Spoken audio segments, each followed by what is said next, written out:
com você? Eu espero que você esteja bem. Se caso você não está bem, eu espero que você fique melhor. O que será que a palavra de Deus quer dizer quando ela fala que Deus é por nós?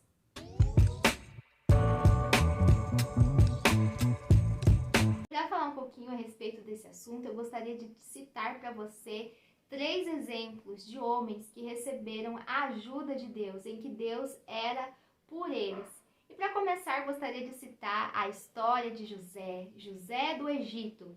Nós vemos que os irmãos o odiavam, que os irmãos, eles não gostavam de José, porque ele era o preferido de Jacó, o pai dele. E nós vemos que, além disso, outros personagens surgem ao longo da história de José que não eram para com ele, ou seja, que não o ajudaram. Muito pelo contrário, que dificultaram a jornada dele.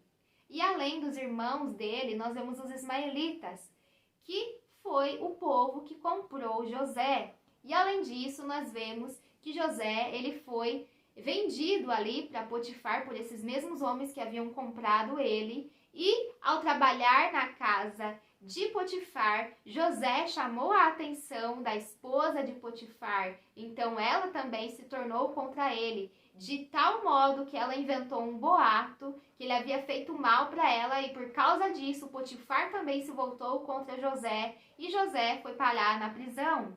E na prisão nós imaginamos que José pode ter passado por momentos difíceis, porque aonde eles estavam haviam criminosos, haviam homens que realmente haviam cometido os crimes, mas José ele estava ali de maneira inocente, porque ele havia sido injustiçado.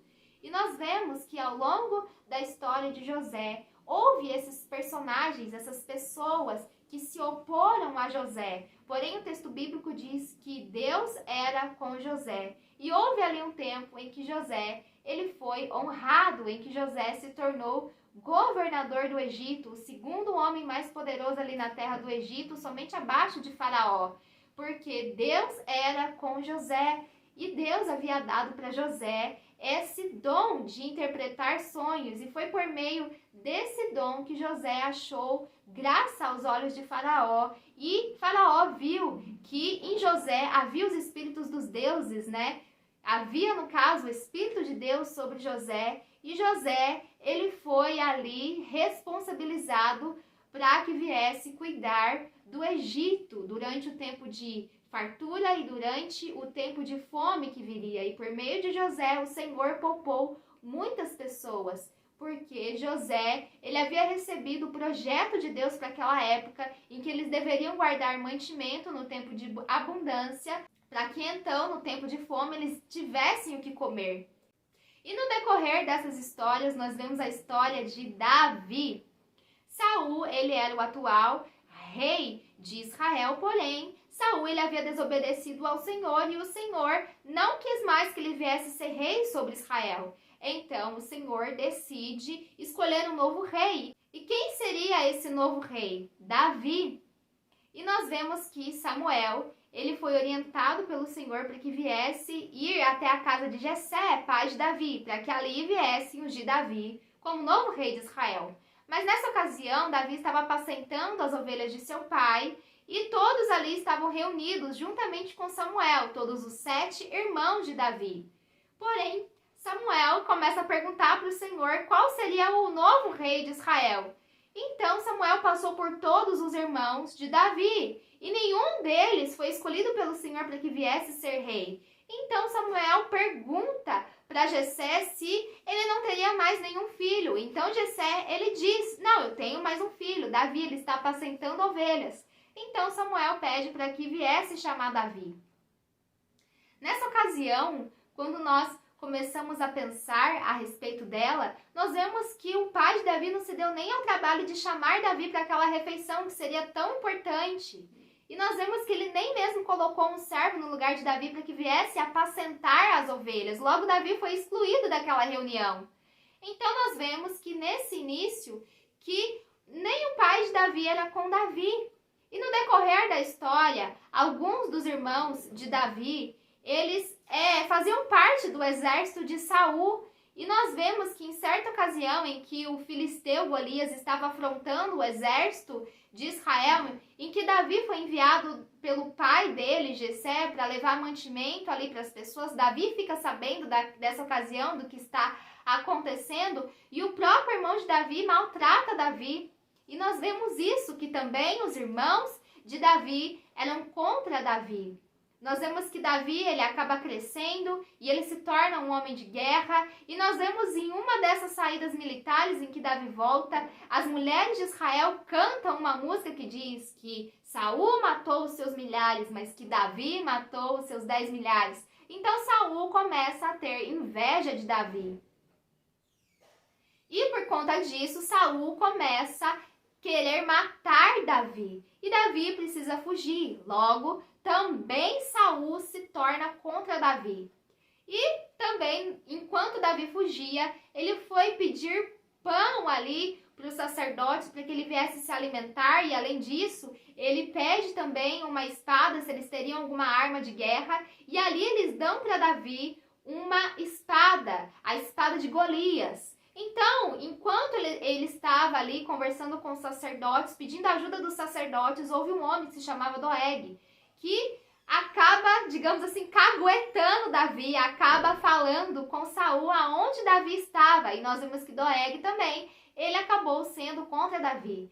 E no decorrer da história de Davi, nós vemos que tiveram diversas pessoas que foi contra Davi, como, por exemplo, alguns dos homens de Israel. Nós vemos também que Davi, ele acabou sofrendo traições ao longo da sua vida, em que homens de confiança dele começaram a tomar atitudes das quais ele não havia ordenado que eles viessem realizar. Nós vemos que o próprio filho de Davi, Absalão, queria tomar o reino dele, e além disso, um outro filho dele, Adonias, que queria ser coroado rei no lugar de Salomão. E nós vemos toda essa trajetória da vida de Davi, porém Deus era com Davi. E Davi foi um dos reis mais famosos de Israel. Se nós formos perguntar para qualquer judeu qual foi o principal rei de Israel, com certeza eles vão citar Davi. E decorrendo as histórias bíblicas, nós chegamos até a história de Jesus. E nós vemos que no princípio do ministério de Jesus, nós vemos que os próprios irmãos de Jesus, eles não apoiavam Jesus. Eles não viam Jesus como Messias, como enviado de Deus, como ungido de Deus. Além disso, no decorrer da história de Jesus Cristo, nós vemos que os fariseus, os saduceus, os escribas, ou seja, os religiosos daquela época também eram contra Jesus. Além disso, nós vemos Judas se opondo contra Jesus. E nós vemos na história de Jesus que houve pessoas que não o apoiavam, que não reconheciam ele como sendo o libertador de Israel, como aquele que foi enviado pelo Senhor. Então, nós vemos também que Jesus, ele recebeu contrariedade ao longo da sua vida, mas Deus também era com Jesus, porque Jesus, ele fazia tudo aquilo que Deus falava para ele fazer, e Jesus falava tudo aquilo que Deus falava para ele falar. Logo, ele foi um servo excelente, totalmente obediente à vontade de Deus para a vida dele. Agora nós vemos esse texto em que a palavra de Deus diz: se Deus é por nós, quem será contra nós? Na nossa vida, muitas vezes, nós não teremos apoio de todas as pessoas. Nós teremos pessoas que não vão entender o propósito de Deus para as nossas vidas, que não vão compreender aquilo que o Senhor está fazendo nas nossas vidas. Mas se Deus é por nós, quem será contra nós? Quando nós temos Deus como nosso aliado, como aquele que nos ajuda, como aquele que cuida de nós e como aquele que caminha ao nosso lado, nós sabemos que independente das adversidades, dos problemas, das dificuldades que nós sofremos ao longo da jornada, nós sabemos que se Deus está ao nosso favor, todas essas adversidades serão passageiras e não prevalecerão sobre nós. Por isso, todos esses homens, apesar deles terem tantos inimigos contra eles, nós vemos em todos esses homens, na palavra de Deus, como eu citei na vida de José, na vida de Davi, na vida de Jesus, de como eles tiveram pessoas que se oporam contra eles, mas que Deus era com eles e por isso eles prevaleceram, conseguiram cumprir aquilo que Deus havia reservado para a vida deles. E nós precisamos ter essa mentalidade de que não importa aquilo que vem contra nós, porque nós sabemos que quando nós somos chamados pelo Senhor, quando nós somos filhos e filhas do Senhor, nós sabemos que nós temos inimigos também, que não são carne e sangue, mas são principados e potestades, que não quer que o propósito de Deus, que o plano de Deus seja cumprido nas nossas vidas.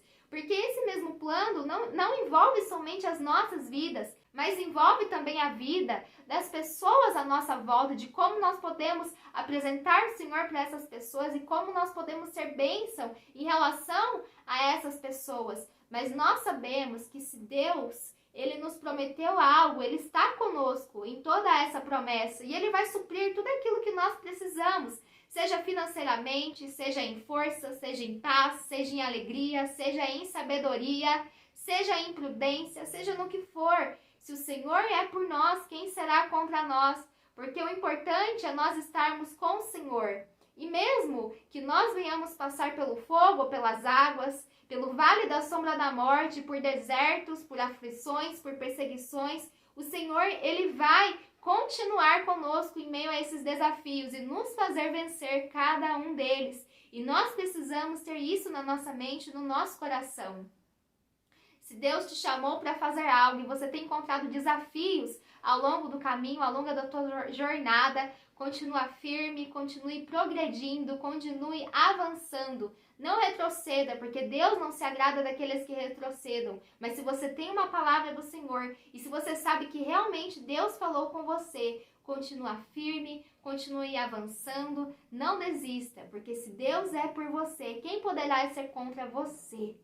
É sobre isso que eu gostaria de conversar hoje, é para te dar uma palavra de ânimo, uma palavra de incentivo, uma palavra de coragem, para que você possa continuar cumprindo aquilo que Deus confiou nas tuas mãos, que nós possamos ser pessoas perseverantes e pessoas que não desistem, para que o plano de Deus, todo ele seja cumprido nas nossas vidas e para que um dia nós possamos encerrar a nossa carreira e que nós possamos receber de Deus o nosso galardão pelo bom trabalho que nós realizamos aqui, em nome dele.